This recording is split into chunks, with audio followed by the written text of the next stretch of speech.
கர்த்தருடைய பரிசுத்த நாமத்துக்கு மகிமை உண்டாவதாக.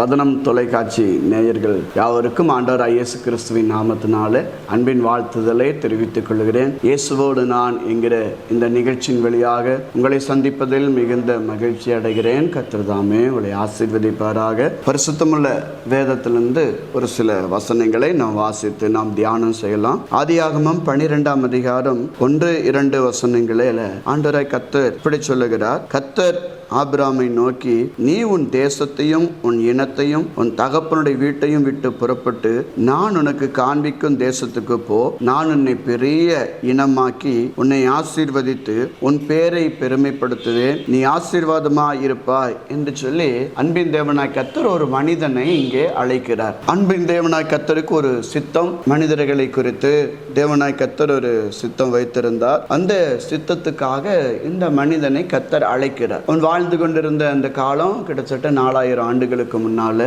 இன்றைக்கு இருக்கிற யூப்ரட்டிஸ் டைக்ரிஸ் நதிகள் பாய்கிற அந்த வளமான ஒரு தேசத்துல வாழ்ந்து கொண்டிருந்த ஒரு மனிதர். அவர் பேர் ஆபிரகாம். அன்பின் தேவனாய் கர்த்தர் அந்த மனிதனை அழைத்து, நான் உனக்கு காண்பிக்கிற தேசத்துக்கு நீ புறப்பட்டு போகணும். உன்னிலே இருந்து புறம் வருகிற எல்லா ஜனங்களையும் நான் ஆசீர்வதிப்பேன் என்று சொல்லி அன்பின் தேவனாய் கர்த்தர் அழைக்கிறார். அந்த நாட்களை நம்ம பார்க்கும்போது ஒரு மனிதன் தனியாக புறப்பட்டு எங்கேயும் போக முடியாத ஒரு காலம். அன்றைக்கு உலகத்துல ஒழுங்கான சட்டங்கள் கிடையாது. மக்கள் ஒருவரை ஒருவர் கொள்ளையடிக்கிறது, கொலை செய்வது, இப்படித்தான் வாழ்ந்து கொண்டிருந்தார்கள். பலம் உள்ளவன் வாழ்வான், பலம் இல்லாதவன் வீழ்ந்து போவான். அப்படிப்பட்ட ஒரு காலத்துல வாழ்ந்து கொண்டிருந்த மக்கள் அன்றைக்கு அப்படித்தான் இருந்தது சூழ்நிலைகள் எல்லாம். அந்த நேரத்துல தான் அன்பின் தேவனாய் கர்த்தர் ஆபிரகாமை அழைக்கிறார். நான் காண்பிக்கும் தேசத்துக்கு நீ போ.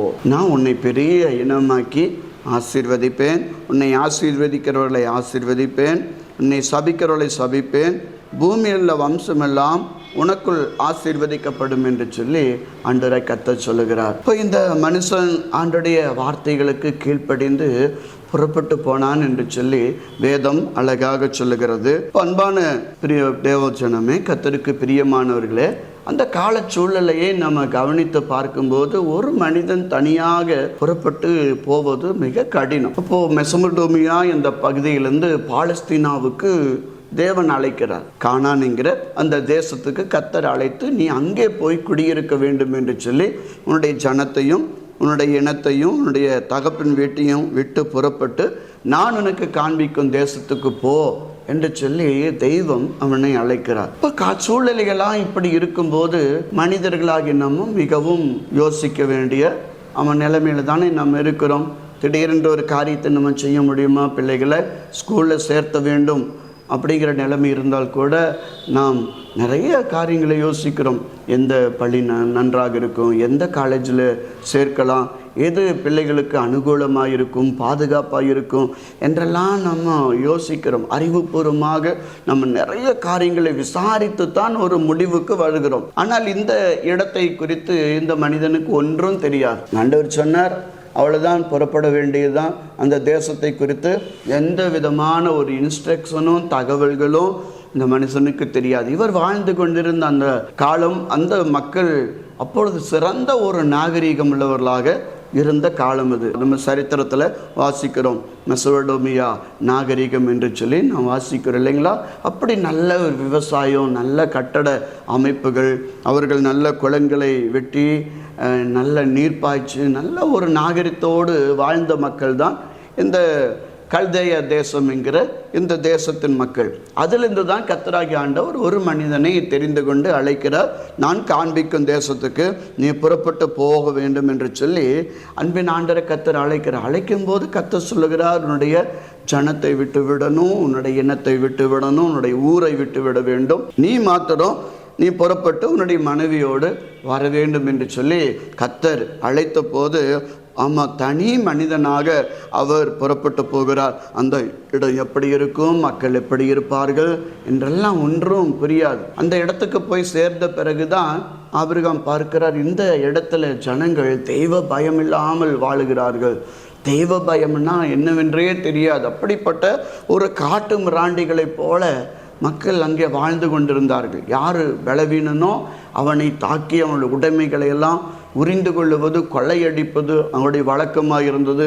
அது மாத்திரமல்ல, மற்றவருடைய மனைவியை அவர்கள் இச்சிப்பார்கள், ஆனால் அந்த மனுஷனை கொன்று போட்டு அவருடைய மனைவியை எடுத்துக்கொள்வார்கள். அப்படிப்பட்ட ஒரு பொல்லாத காலத்தில் அன்பின் தேவனை கர்த்தர் ஒரு மனிதனை தனியாக அழைக்கிறார். அப்போது ஆபிரகாமுக்கு இதெல்லாம் ஒன்றுமே தெரியாது. இங்கே போவோம், அங்கே எப்படி மக்கள் இருப்பார்கள், போக்குவரத்து இன்றைய நாட்களைப் போல் அன்றைக்கு போக்குவரத்து வசதிகள் எல்லாம் கிடையாது.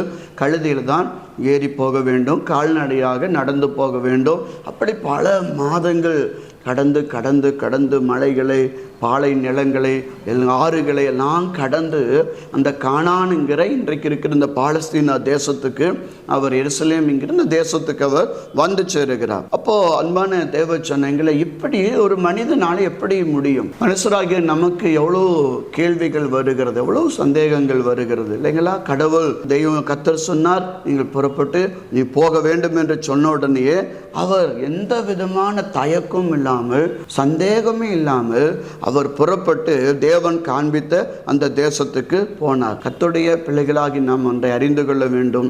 பல காரியங்கள் நமக்கு தெரியாது, பல காரியங்கள் நமக்கு புரியாது.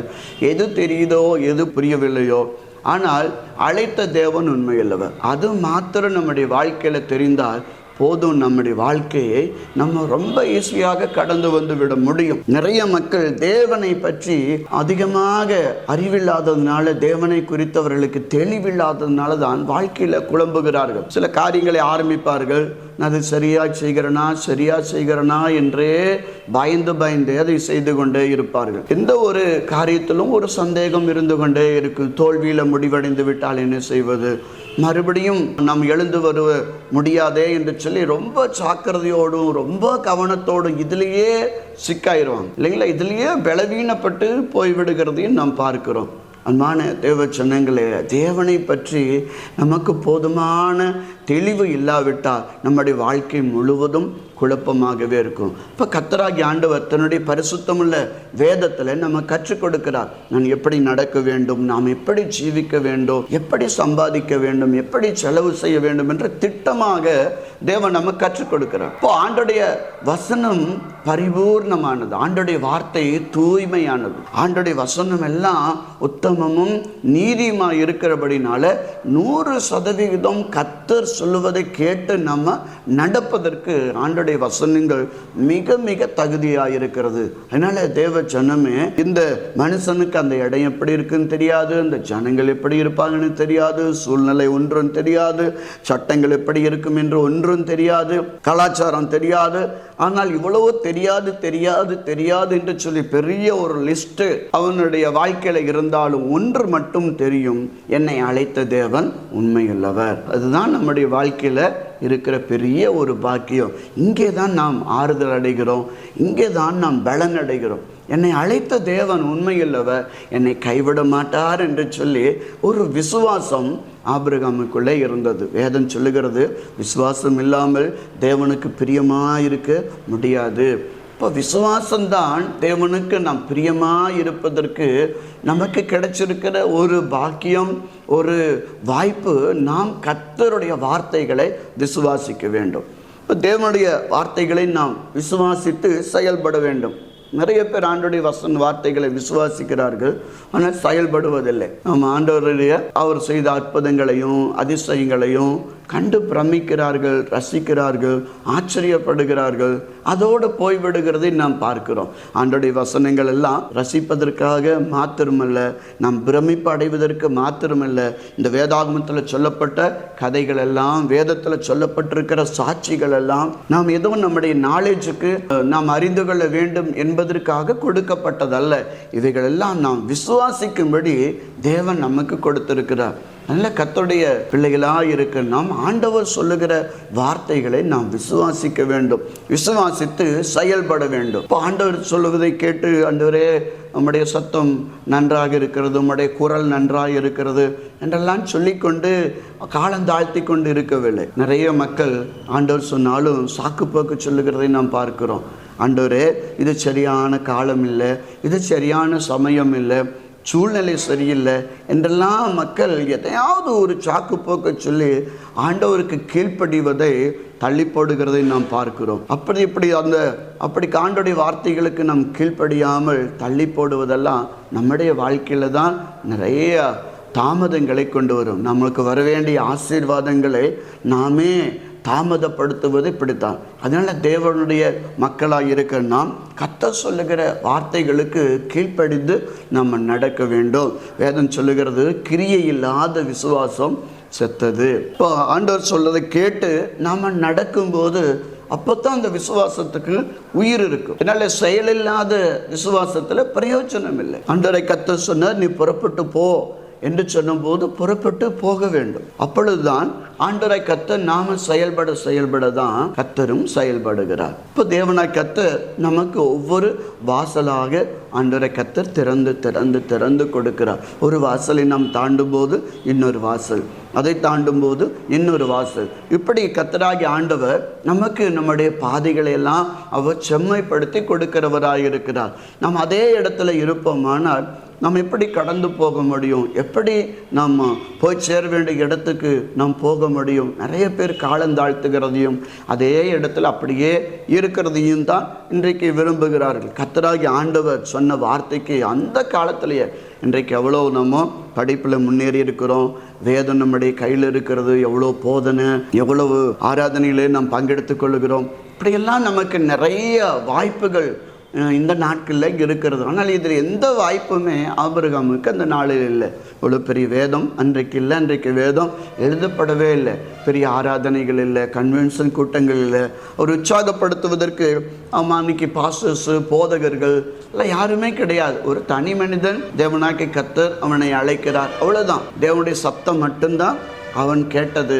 ஆனால் அந்த ஆண்டவரை முழு மனதோடு விசுவாசித்து அவன் புறப்பட்டு போனான். இப்போது கர்த்தருடைய ஜனமே ஆண்டவர் சொல்வதை நம்ம கேட்டு நம்ம நடக்கும்போது தான் அன்பின் தேவனாகிய கர்த்தருடைய மகிமையை நாம் காண முடியும். வேதம் சொல்லுகிறது, நீ விசுவாசித்தால் தேவ மகிமையை காண்பாய். இப்போ ஆபிரகாம் கர்த்தரை விசுவாசித்தான். ஆண்டவருடைய வார்த்தைகளுக்கு செவி கொடுத்து உடனே புறப்பட்டு தன்னுடைய மனைவியை கூட்டிக் கொண்டு அவன் உடனே புறப்பட்டு கர்த்தர் காண்பித்த அந்த தேசத்துக்கு அவன் போய் சேர்ந்தான். அன்பான தேவ மக்களே, கர்த்தராகிய ஆண்டவர் நமக்கு கற்றுக் கொடுக்கிறதை நாம் புரிந்து கொள்ள வேண்டும்.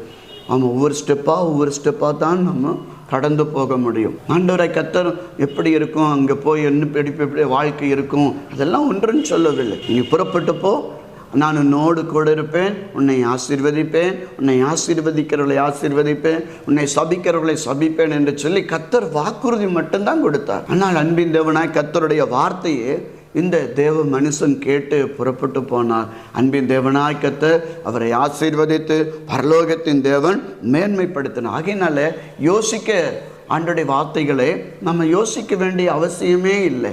ஏனென்று சொன்னால் கர்த்தருடைய வார்த்தையெல்லாம், திட்டங்கள் எல்லாம் ஏற்கனவே திட்டமிடப்பட்டு ஏற்கனவே தேவனாய் கர்த்தருடைய சித்தத்தில் அது இருக்கிறபடினால நாம் கீழ்ப்படிய வேண்டியது ஒன்று தான் நம்முடைய பொறுப்பு.